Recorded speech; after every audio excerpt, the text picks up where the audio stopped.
Nic Banks founded design studio Atelier Pacific in Hong Kong in 1995. Each project is approached in a European atelier style, using an integrated design process and open workshop culture. In Hong Kong, Atelier Pacific is part of the team completing the city's new Museum of Visual Culture, M+ at West Kowloon, and in mainland China, the studio has a number of important retail projects on site, including the new Herme store in Shanghai and other large new world development projects in Beijing. In April, the studio announced the opening of a new office in Shanghai. First of all, Nic, great to see you. Thank you, Mike. Nice to be here. Nic, why did you decide to establish in Hong Kong? So basically, Hong Kong is everyone knows it's the doorway to China. It's the bridge between the East and the West. All these things have been said before, but the reason they're said so many times is because they're true. It is geographically, it's a perfect location to do business in this part of the world, with access to China and the rest of Southeast Asia and into the Asia Pacific region.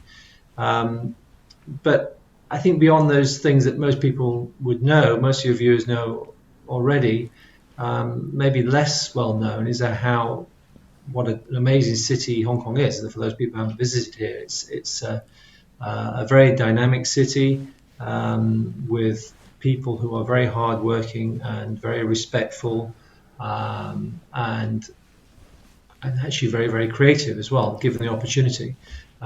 So that's been one of our main reasons. It's at the end of the day, we're in a service industry.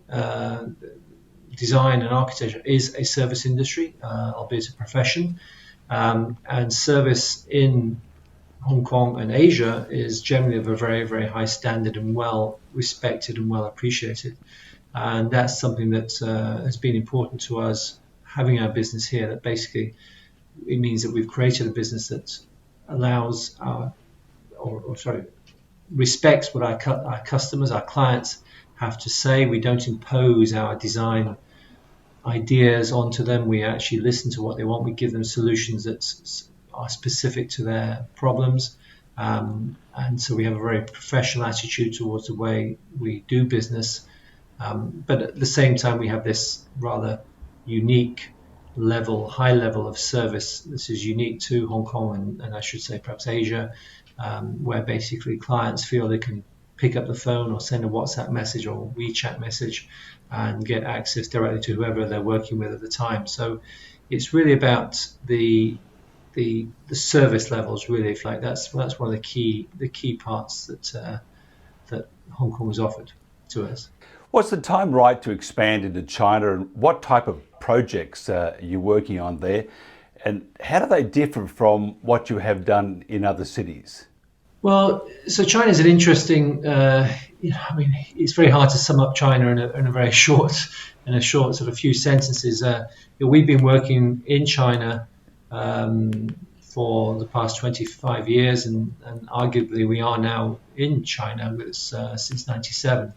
But mainland China itself is somewhere where we've seen it change so much. I mean, it's anyone who's at all familiar with this part of the world. I mean, we have a city, our neighboring city just across the way, Shenzhen. When we started our studio back in 1995, we basically Shenzhen was almost just a fishing village. It was just developing from being a fishing village of maybe, I think it had grown to a few 100,000 people at that point. I think now the city has something in the region between 12 and 15 million people living there. And it's a major city in its own right. So that kind of encapsulates the way China has changed for us. During the time that we've been working out there, we've done initially, and we still to this day, we've done a lot of work working with international clients, helping them set up or establish businesses up there. I mentioned Hermes and Louis Vuitton, both of whom we worked on their first shops in China, helping them get a foothold into the marketplace up there. we've since gone on to work with many other luxury clients, including Tiffany's, Salvatore Ferragamo. But beyond that, we've also started to pick up work in the public sector and working with other developers. So we're working with New World, which is a Hong Kong origin property developer, working on a series of shopping malls for them called K11. But we've also worked on infrastructure projects. We worked on the Shanghai exhibition center in Pudong. And we're currently bidding for some work at some of the new airports in the south of China. So China has a wealth of opportunity, and I think the important thing with China is to understand that it wants to develop on its own terms and is happy to have help to develop on its own terms. But it's a question of not imposing what you think may be right or wrong on the way China wants to do things. Every city has its own culture. If you look at New York, Los Angeles, in Australia, you look at Sydney, you look at Hong Kong, and it has an influence on people living there. Has Hong Kong itself had an influence on the firm's work or expertise? Well, it has, but perhaps not in the most obvious way. We are not a design studio that gives you immediately sort of Asian design or our interpretation of Hong Kong Chinese design or Asian design. There are studios out there that do that. So if that's what you want, that's fine. So from an aesthetic point of view, you wouldn't look at our studio and our body of work and say, oh, they are a Hong Kong / China studio, because it's the way we produce our work. Our work is particular to whatever the client requires at that time. And obviously that's different under all the different circumstances. So if we're working on the Taiwan high-speed rail project, for example, which we worked on many years ago when Taiwan built a brand new high-speed rail system, there are elements that we had to be sensitive to in Taiwanese culture, and particularly their political culture and the use of colors and affiliations with different political parties. But we didn't try and create some kind of Disney-esque appearance of Taiwanese or Chinese culture. We basically produce work that is to a very high level of professionalism with a high level of service behind it. And this would repeat myself here slightly, but this is the Hong Kong element that comes into our work. If you compare our studio to, let's say, a European or North American studio, I think you'll find that actually the level of service, which is of course supported by the professional administration, etc., which is, it has to be a given in our field, but the level of service that you get is very, very high, and probably higher than you'll find with our friends over in other parts of the world. And that's the Hong Kong element. That's the thing that is important to us, and that's in our DNA, because that's part of Hong Kong. If you provide the service, you provide a service to the best of your ability. That's you. Why wouldn't you? That's just the attitude here. Why wouldn't you? That's just the way people do business. You've worked on some great projects. Tell us about some of the most challenging ones. Well, they're all challenging, Mike, in their own way. That's for sure. But it's certainly some can be more challenging than others, and it can be a bit hard work, and you pull your hair out at times. As you can see, I haven't got much left these days.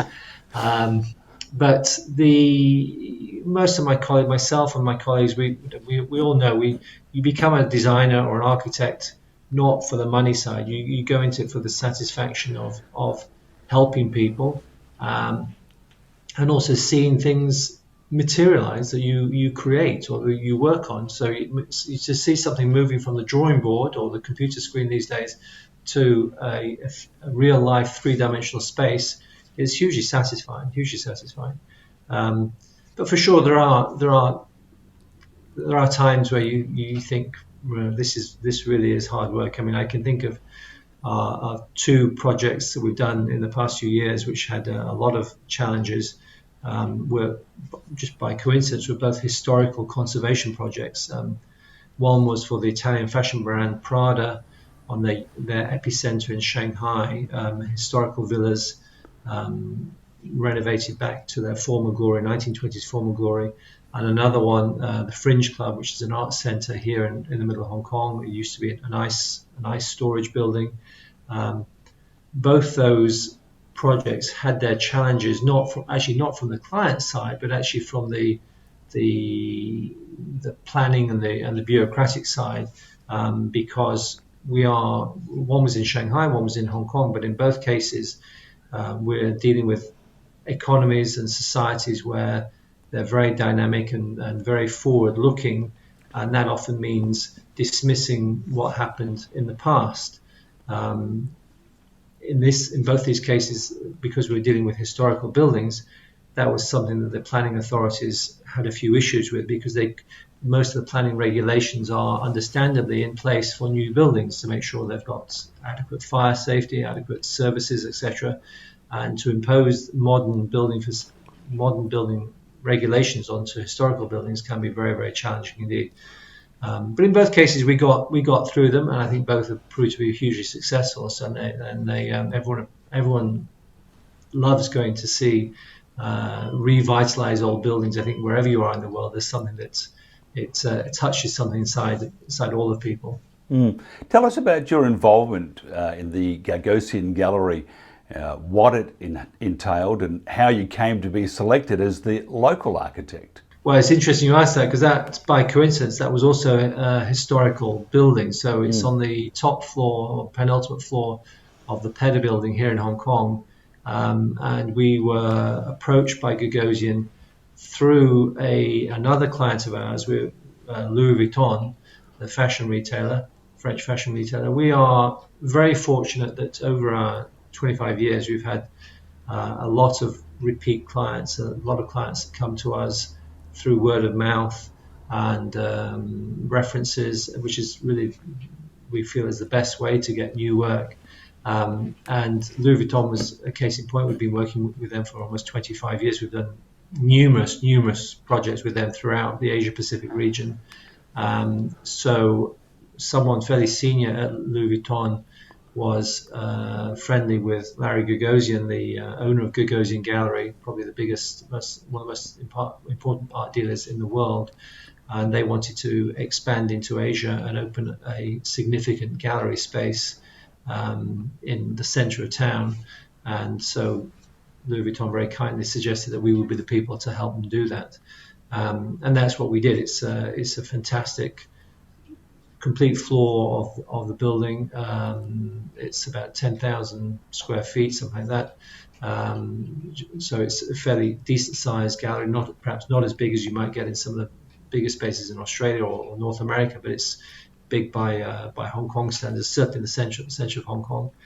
And we created what is essentially a white box for them, which sounds very simple, but actually to make something very, very clean with minimal air conditioning, minimum sort of imposition of any building services, that allows the art to stand out and to talk, is quite a challenge. And that's what we managed to do. Do you do a lot of work in the public space? Do you think COVID-19 will have a marked effect on designing public spaces? And what are the main issues your firm will then confront? Yeah, this is an interesting question. I've been asked a few times recently, Mike, and I don't think there's any immediate or obvious architectural or interior design changes that we're going to see.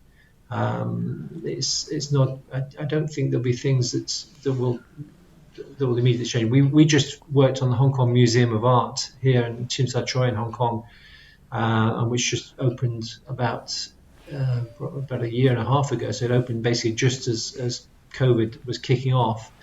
And we were talking to our clients about what changes might be necessary, if any at all. And architecturally and in terms of the interior design, very, very, very few is the answer.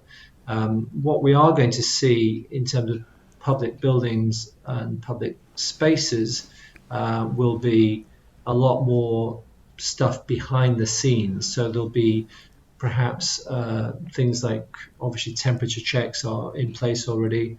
There'll be small changes that you may not be aware of. For example, here in Hong Kong already, a lot of the mass transit railway system, they've already changed the elevator controls in elevators, so you don't have to press the buttons. You just wave your hand. There's a wave motion sensor.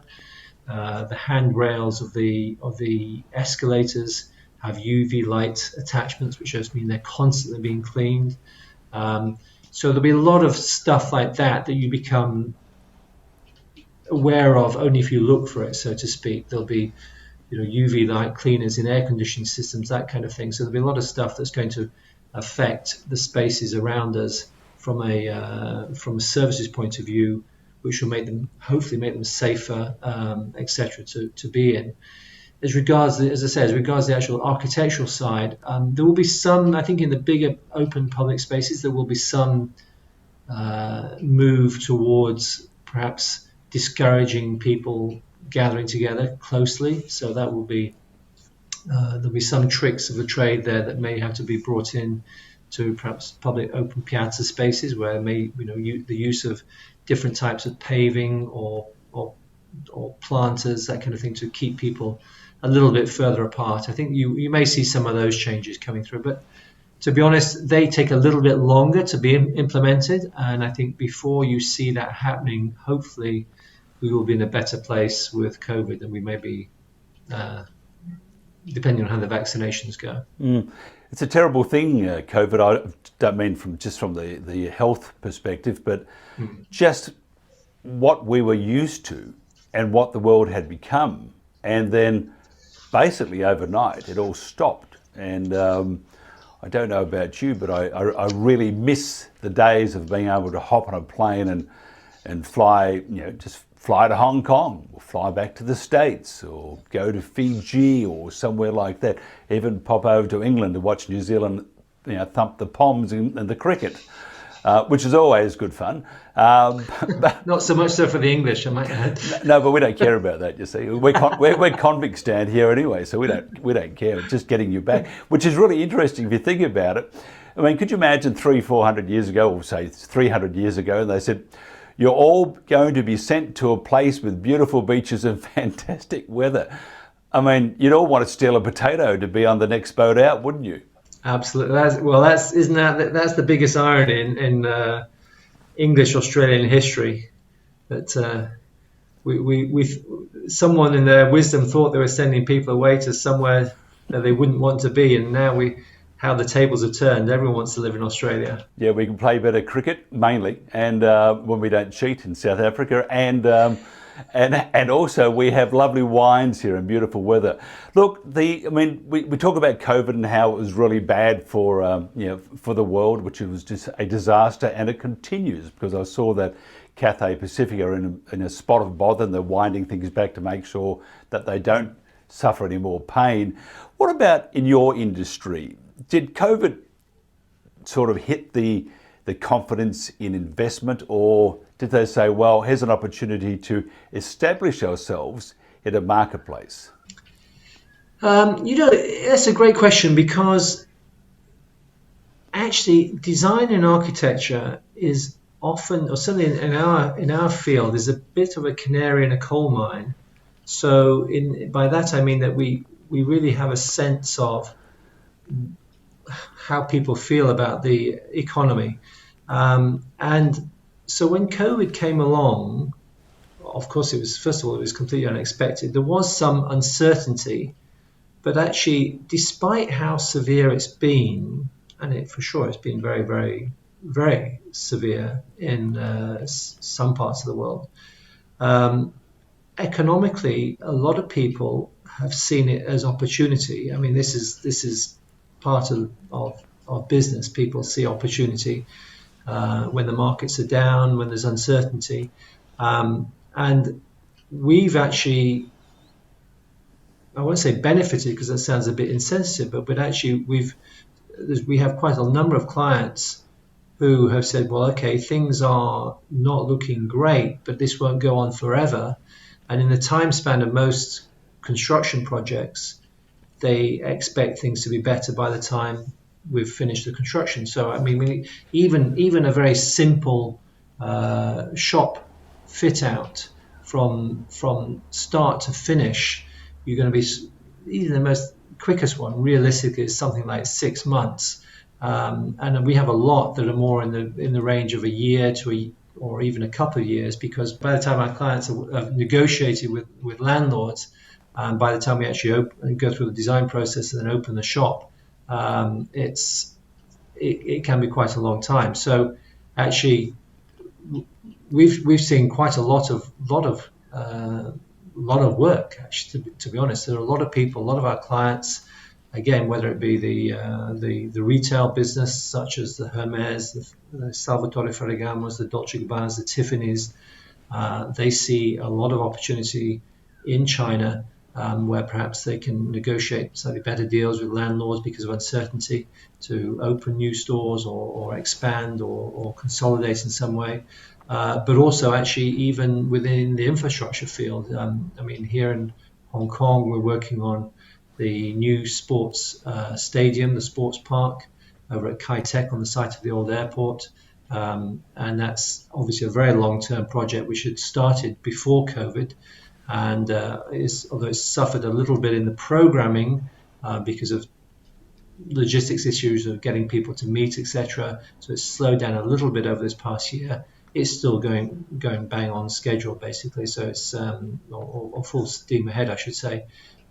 So our industry, in the overall scheme of things, we've had a year, getting now unfortunately a year and a half of some uncertainty, but there's been a lot of pockets of optimism at certain points throughout that past 18 months, which has allowed our market just to keep going quite well. Interesting times ahead. The Chinese say, may you live in interesting times. Yes. I don't know how many times I've used that, but it always works at least once.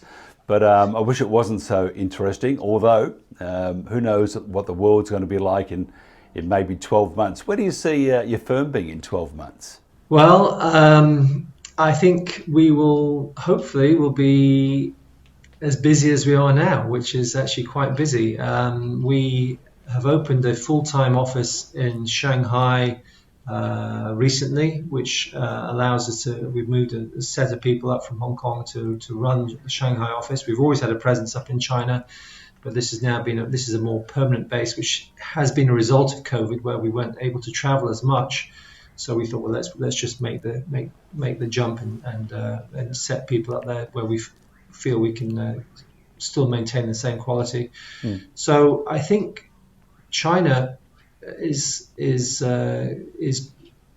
going to be going very well. China's in an interesting place. The domestic consumption has really gone back to the same figures as it had before, and we are benefiting from that. So I think 12 months from now, I think we'll find ourselves hopefully as busy as ever. Probably with a lot less travel, which is no bad thing at all. The silver lining of all this has been how, as we're doing now, how well Zoom calls, video calls, etc. have worked. Even in our business, we have site visits, which we in the past would have done by flying someone to wherever it may be, northern China or wherever it may be in Southeast Asia, KL or wherever it may be, Singapore. And now that's proved to be less, well, first of all, it hasn't been possible, but interesting enough, through the use of technology, through the use of video, we've been able to actually do a lot of site checks and avoid a lot of traveling, and I think that will stay in place, which is ultimately only a good thing. You read somewhere where they said that it's going to be a bit of a problem for business class travel because of there's no people flying for business, and that leads me to the point that we'd miss our pretzels and our third Scotch at 38,000 feet, and that is something to enjoy immensely. Nic, thank you very much for your time. Thank you, mate. Nice talking to you.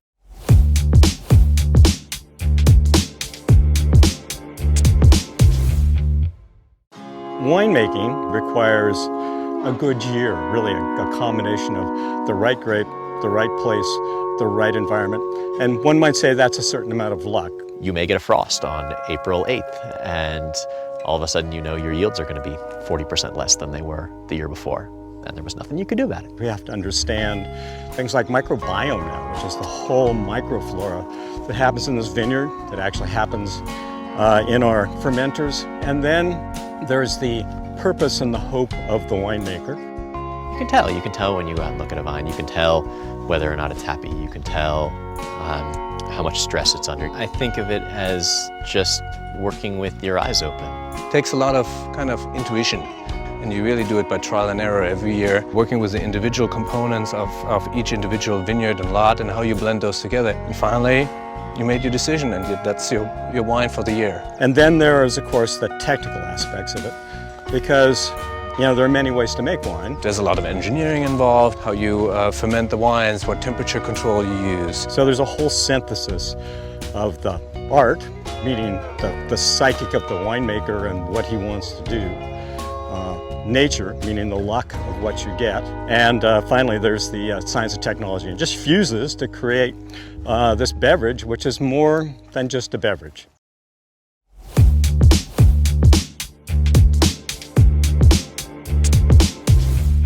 Back after a long ride on a horse, we have Wyatt Earp, otherwise known as Blake Christian from Holthouse, Kowloon and Van Triton.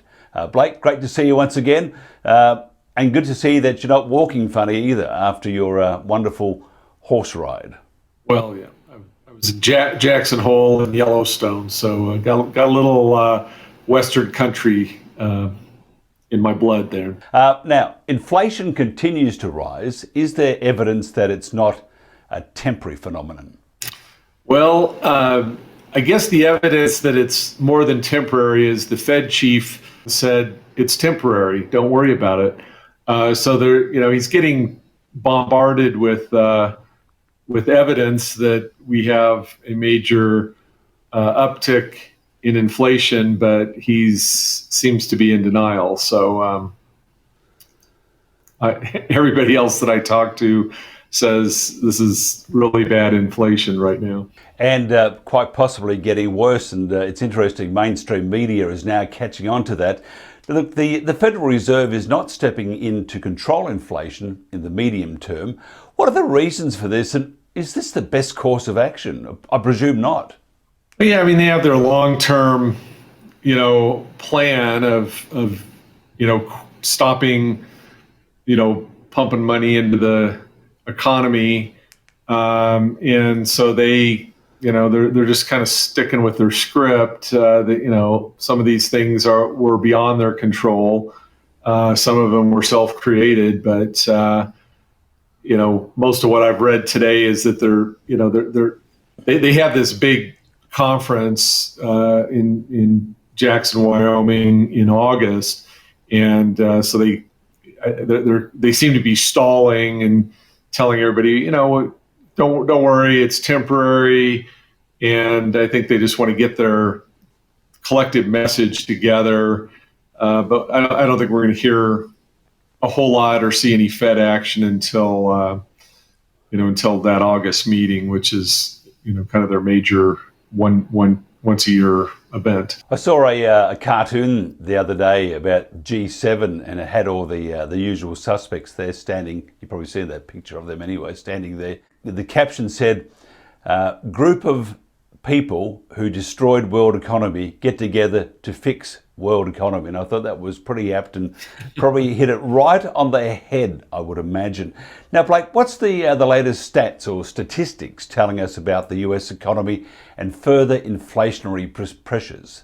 Well, what they seem to be finding is that as a result of a lot of people not wanting to go back to work, kind of the hourly people, because of the extended unemployment benefits, jump-starting the economy is a little slower than they had hoped. And so the unemployment rate's still a little higher than they were predicting. There's a lot of people. I mean, there's a lot of people out on the road. There's a lot of people on airplanes. But once they get to their destination, and I can tell you, my dinner on Saturday night in Jackson Hole, which is kind of a tourist town, I was sitting at the bar, and it took over an hour for my food to come. It was so late that the waiter, without me even asking, took the entree off the bill. He said, this is totally unacceptable, but it's just because they can't get the workers to come in. And so if there's not enough, people working, the economy is not going to grow as fast. So there's signs that, everybody's chomping at the bit to get out, but once you're out, it's hard to spend your money if they're not giving you your food, or you're waiting too long in lines at a retail store. People will step out of line. What are the medium-term prospects then for the US dollar, and what are the key factors most likely to influence its prospects? Well, as we've talked about before, the fact that we've got so much debt is not boding well for the dollar against other currencies, and so it really is for the short term. It depends on whether Biden gets this next round of spending and tax increases together for the infrastructure bill. The infrastructure spending is also going to just skyrocket construction costs, right? You're going to have, cement used, metal, wood, all of those things. If we have multi-billion-dollar projects all over the country, that's going to drive up inflation too. It will help, the unemployment rate and things, but that those cost rises are going to be scary along with that. So I think most of the confidence index that they poll people on every month, those are at record highs. CEOs think that sales are going to be up, hiring's going to be up, spending's going to be up. So again, everybody's ready to go, but everything's not in place yet. So I think it'll be maybe it's going to be a 2 or 3 month delay. Maybe by the end of summer we'll have our act together. But right now we're kind of at I wouldn't say a standstill, but we're at a very slow start to rebooting the economy. Under what circumstances could the US dollar face a serious decline or threat of losing its status? See, China might be knocking on the door with some nefarious activities when it comes to the world money market. Yeah, so you're probably talking about the digital yuan, and that we're going to have to watch what they're doing with that. It's not. A lot of people think, it's kind of a crypto Bitcoin competitor, but it's really not. It doesn't seem to be. It's really right now just really set up to be used for domestic purposes. I suspect they're using it partly to track their resident spending, and also maybe to control the international spending component. The wealthy people obviously spend a lot of money overseas.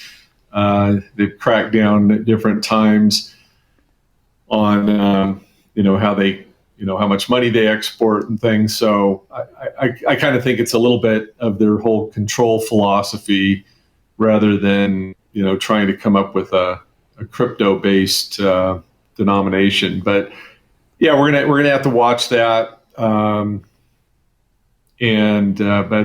But again, right now it's really not set up for international play, more for just domestic spending. Do you think that China will require the use of its currency to trade in its goods and services? Because if they still need the goods and services from China, and the only way to get those goods and services from China is to use the yuan, which is one big headache for the West. Do you like that too? But do you think, though, that this could actually happen, that they will say, you want to keep doing business with us? We're going to provide the same great, friendly, warm, smiling service that you are used to. Just make sure you hide all your secrets, because we'll nick them, steal them. But if you want to do business with us, use our currency.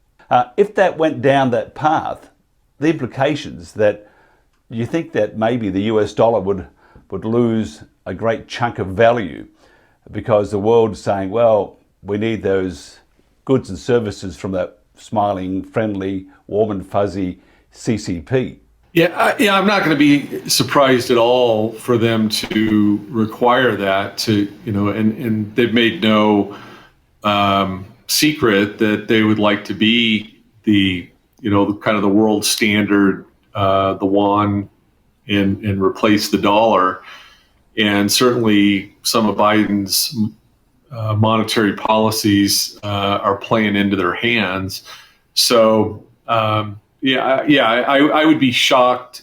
I would only be shocked if they didn't require that.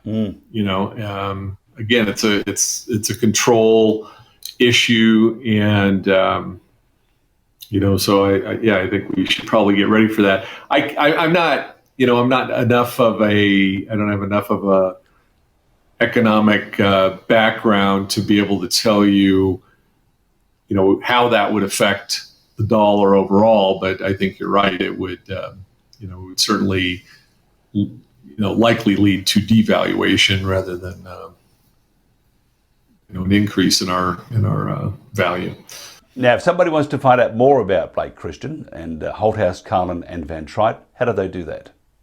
Right. So our firm, our website is hcvt.com, and you can just Google Blake Christian CPA. And my contact information, articles, blogs will come up there. And good luck with your horse riding too. You're going to stick to the rubber or swap it for some hoofs? I mean, who knows? I mean, the way they're going with the renewables, you might have to hop on your horse because there may be no electricity or maybe no fuel around because of the agenda they're trying to perform at the moment, which again is nuts. Blake, thank you for listening to my tirade. Appreciate it very much, and thanks for not sleeping in it. Blake Christian from Holthouse, Carlin and Van Trite, thank you very much. Always entertaining. Thank you.